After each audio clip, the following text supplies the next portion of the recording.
नमस्कार, मैं हूं मोहम्मद आसिफ और आप देख रहे हैं एसपीएन 9 न्यूज। बीजेपी के मंत्री जब अच्छा काम कर रहे हैं, फिर बीजेपी को उन मंत्रियों से परेशानी क्यों है? बीजेपी के मंत्री जब बेहतर काम कर रहे हैं, उन्हें उनसे दिक्कत क्या है? अब जरा समझिए, बीजेपी के मंत्री कौन है? नितिन गडकरी साहब हैं। नितिन गडकरी साहब वाकई में उनको लोग जो है आज मोदी जी से ज्यादा लोकप्रियता में चाहते हैं। मैं आपको एक आंकड़ा बता दूं कि पूरे वर्ल्ड में अगर आप देखेंगे तो नेताओं में मोदी जी तो आगे हैं, लेकिन सिर्फ हिंदुस्तान के नेताओं की बात करेंगे, अगर मंत्रियों की बात करेंगे, फिर मोदी जी को पीछे छोड़ रहे हैं, नितिन गडकरी जी आगे निकल रहे हैं। लेकिन अफसोस की बात यह है कि जानकार और सूत्रों के हवाले से खबर आ रही है कि 2024 में इनको टिकट ही नहीं दिया जाएगा, वरुण गांधी को नहीं दिया जाएगा।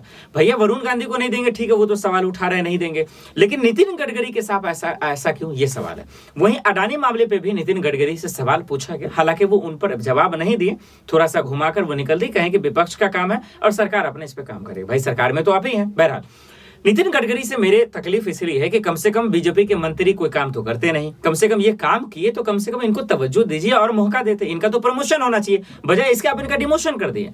इसका मतलब ये है कि आज फिर कोई नेता आगे खोलकर तो नहीं आएगा, क्योंकि नितिन गडकरी को आप देखे हैं एक्सप्रेसवे में, तमाम चीजों में, ठीक है कहीं ना कहीं दिक्कतें रही होंगी, लेकिन जो लोगों के रिव्यू आ रहे हैं उसमें नितिन गडकरी सबसे आगे चल रहे हैं। अपने डिपार्टमेंट में शानदार काम किया उन्होंने। वो स्मृति ईरानी या फिर बाकी मंत्रियों की तरह नहीं है कि आप उनसे पूछेंगे महंगाई क्यों है तो अफगानिस्तान चले जाइए या पाकिस्तान चले जाइए, जैसे बात तो नहीं कहते।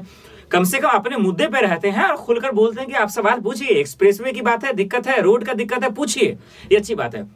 मेरे समझ से परे है कि बीजेपी के संसदीय बोर्ड से क्यों हटा दिया गया, और अभी ये ट्रेंड चल रहा है कि नितिन गडकरी और वरुण गांधी को 2024 के इलेक्शन में टिकट नहीं दिया जाएगा। बहरहाल बीजेपी का ऐसा कोई आधिकारिक बयान नहीं है और इसीलिए नितिन गडकरी बीच में मोदी सरकार से नाराज भी हुए थे। वो सवाल भी पूछ रहे हैं और कई मुद्दों पे सवाल पूछ रहे हैं, लिहाजा अब देखना पड़ेगा नितिन गडकरी को लेकर क्या फैसला होता है। आज के लिए इतना ही, मुझे दीजिए इजाजत, आप देखते रहे एसपीएन न्यूज। नमस्कार।